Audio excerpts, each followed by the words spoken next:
Now, I actually made this video years and years ago, and I'm only now just putting it out.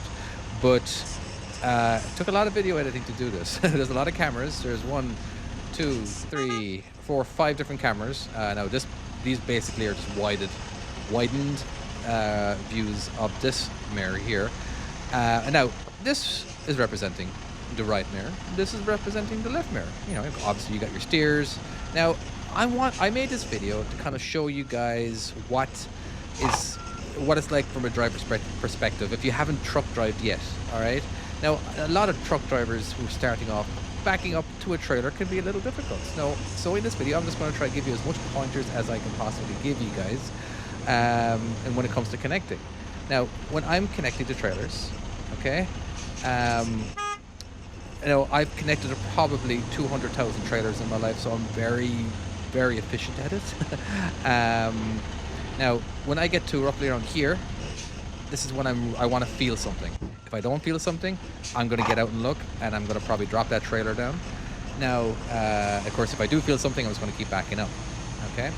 Now, we're going to be backing up to this one here, right? And I'm in front of the trailer, but not 100%.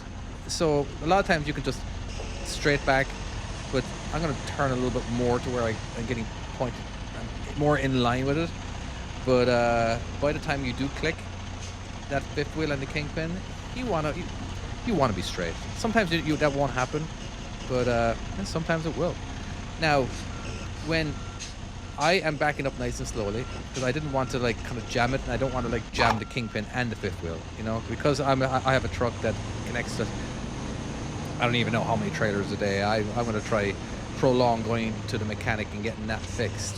But here, I think we're backing up to this one here. See how I'm not pointing towards it right away? Like I'm actually pointing to the left of it. Or to the right of it, I suppose. Oh, everything's backwards in the mirror. Ignore my lefts and rights. Please don't comment saying I'm like, yeah, you said left when you actually went right. Forgive me. But a lot of people as well, you're supposed to get out and look. Right at this point, you're supposed to get out and look. But I could feel that I'm connected to it. So I'm just going to keep backing in. You know, and I have got a good eye as well for the height of a trailer. This is me personally. I can tell if a trailer is too low. All right, and a lot of times, what I'll do is I'll lower the airbags if you have the option to lower your airbags. You know, before I even back up to it, and I'll take a quick little peek, get my fifth wheel underneath the bottom of the trailer, and then I'll raise the airbags up again, and then back up the rest of the way. You definitely do not want to connect to a trailer if there is a gap between the fifth wheel and the bottom of the trailer. You could damage the landing gear.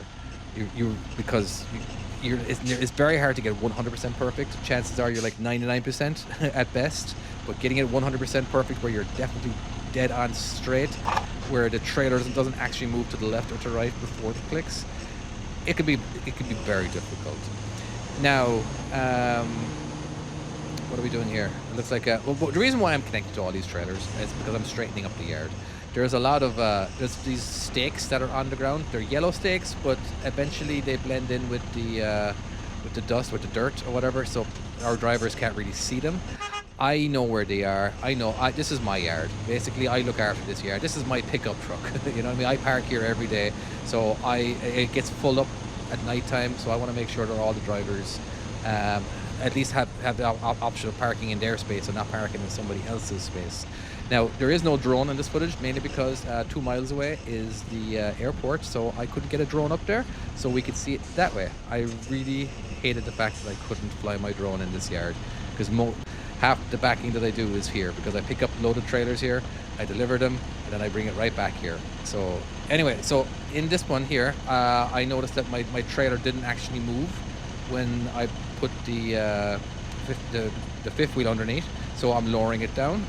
I'm basically I'm in high gear right now. I'm not in low gear because I'm actually lowering the trailer down, and you will struggle with that if you connect it to that trailer and you have it in high gear. Chances are the landing gear will be binded, and it wouldn't be as easy as I did it there.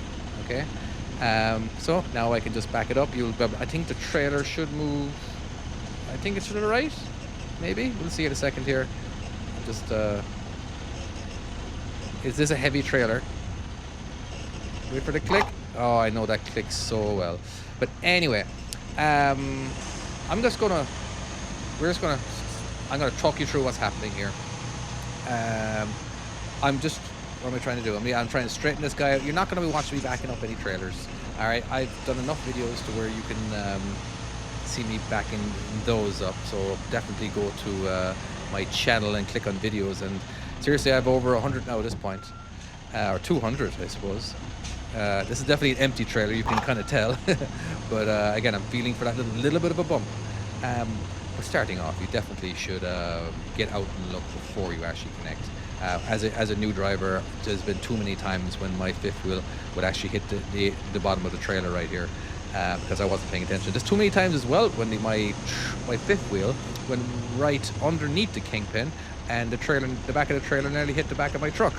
And luckily enough, I stopped every time, but I definitely got my airlines all greased up, and that sucked because it just sucked. Absolutely sucked. Man, I made so many mistakes. Absolutely so many mistakes as a new driver. I'm lucky to be a truck driver. I really am. My first year, I didn't get in. It was 14 months before I got my first preventable accident, but I got lucky so many times that I didn't actually do small little damage. I never got into an actual accident, you know, a near accident and all that kind of stuff. It was just the small little parking lot stuff.